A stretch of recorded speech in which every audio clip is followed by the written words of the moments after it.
कहानी का नाम है धुंधकारी की तड़पती आत्मा। नमस्कार दोस्तों, स्वागत है आपका आज फिर से ज्ञान से भरी एक और धार्मिक कथा में। आज की इस धार्मिक कथा में हम जानेंगे कि माता पिता को दुख कष्ट देने वाली औलाद के साथ क्या होता है।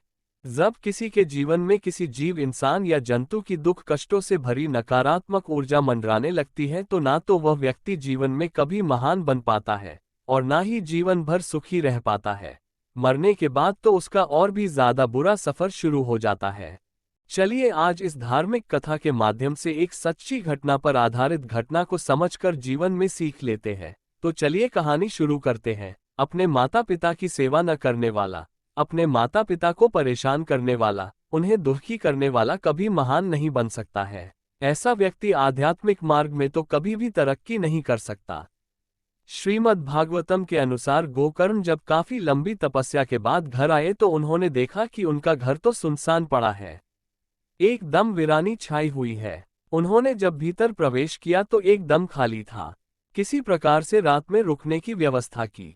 रात को बहुत डरावनी आवाजें उन्हें आने लगी, जैसे अचानक से कोई सुअर उनके कमरे के अंदर भागा आ रहा हो। फिर उल्लू और बिल्ली के रोने की आवाजें आने लगी। गोकर्ण समझ गए कि यह क्या है। वे कड़कती आवाज में बोले, कौन हो तुम?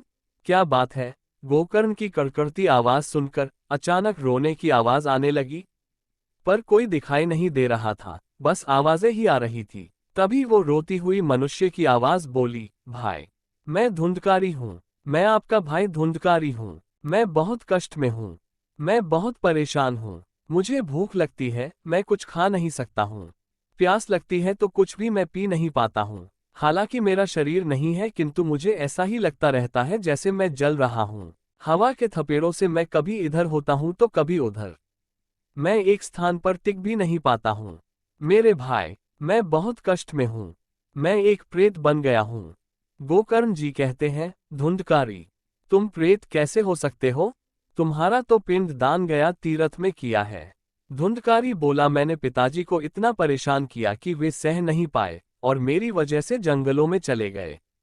उनके जाने के बाद मैं शराब के लिए, मीट खाने के लिए माँ से पैसे लेता था। माँ जब मना करती थी तो मैं माँ को मारता था। मेरी माँ मेरे अत्याचारों से, मेरे खराब व्यवहार से इतना दुखी हुई कि उसने कुएं में छलांग लगाकर आत्महत्या कर ली। भाई, जिसने अपने माता पिता को इतना कष्ट दिया हो, उसका पिंड दान से कल्याण कैसे हो सकता है? भाई, आप कुछ और उपाय सोचिए। धुंधकारी का कैसे भला हो सकता है? उसके लिए गोकर्ण जी ने सूर्य देव से सलाह की। सूर्य देव जी ने कहा, गोकर्ण, भगवत भक्ति ही श्रीमद् भागवतम कथा अथवा श्री कृष्ण की कथा से धुंधकारी का कल्याण कर सकते हैं और अन्य कोई उपाय नहीं है।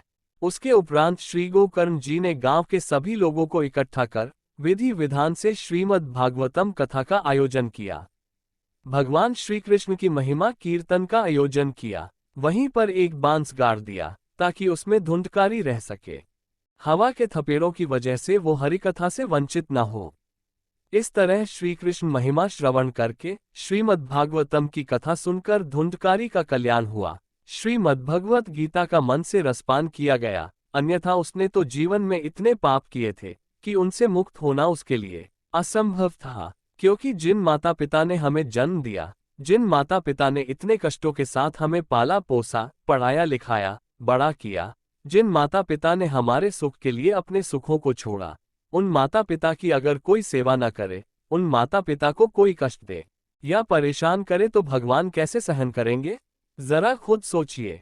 हर माता पिता को अपनी औलादों से यही उम्मीद रहती है कि वो उनके बुढ़ापे का सहारा बनेंगे, हमारे बाद उनके वंश को आगे बढ़ाएंगे, पूर्वजों की धरोहर, हमारे दिए हुए संस्कारों और परंपराओं को पीढ़ी दर पीढ़ी समेट कर रखेंगे। लेकिन बहुत से बच्चे गलत संगत में पड़कर अपने संस्कारों, मर्यादित क्रियाकलाप को ताव पर रखकर ऐसे कर्म कांड करने लगते हैं जिससे माता पिता बहुत दुखी होते हैं। सेवा करना तो दूर बात भी नहीं सुनते और बदजुबानी भी करते हैं। तो सोच लो ऐसे लोगों के साथ क्या होता है। आपके पास अब भी वक्त है अपनी गलतियों का पश्चाताप करने के लिए। अपनी गलतियों को सुधारो। माता पिता की सेवा में खुद को पूर्ण समर्पित कर दो।